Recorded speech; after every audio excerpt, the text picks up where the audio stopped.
আমাদেরকে আশিকে রাসূল হতে হবে। একজন আশিকে রাসূলের কথা আমি বলি, সংক্ষেপেই বলি। ওনার নাম ছিল খুবাইব রাদিয়াল্লাহু তাআলা আনহু।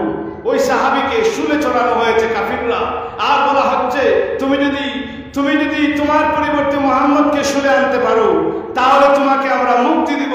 উনি বললেন শুধু এই কথা নয়, আমার প্রাণ থাকা অবস্থায় আল্লাহর নবীর বদন মুবারকে একটি কাঁটা যদি ঢুকতে চায় তাও করা যাবে না। সুবহানাল্লাহ। ইশকে রাসূলের পরিচয় হলো কাতাদা রাদিয়াল্লাহু তাআলা আনহু বললেন, ইয়া রাসূলুল্লাহ, উহুদের ময়দানে আপনি এভাবে আপনাকে কাফিররা আঘাত করবে, আমি কাতাদা সহ্য করতে পারি না, আপনার জন্য আমি ডাল হয়ে গেলাম।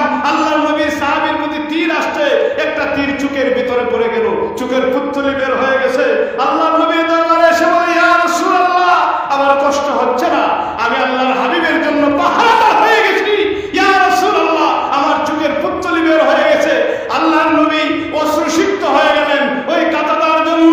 নবী মুহাম্মদ যদি কেঁদে ফেলেন আল্লাহর আরশ কেঁপে ওঠে। কথা বলে ঠিক কিনা? আল্লাহর নবীর সাহাবী অশ্রুসিক্ত নয়নে আল্লাহর নবী দোয়া করলেন, হে আল্লাহ, এই কাতাদা আপনার হাবিবকে পাহারা দিয়েছে, আপনার রাসূলকে পাহারা দিয়েছে, আপনি আল্লাহকে খুশি করার জন্য মেহেরবানি করে আপনি আমার ওই সাহাবীর চোখটা আবার জায়গায় ফিরিয়ে দেন। আল্লাহ রাসূল সাল্লাল্লাহু আলাইহি ওয়াসাল্লাম হস্ত মুবারক দিয়ে যখন চোখটা লাগিয়ে দিলেন, সাথে সাথে কাতাদা চোখ ভালো হয়ে গেল।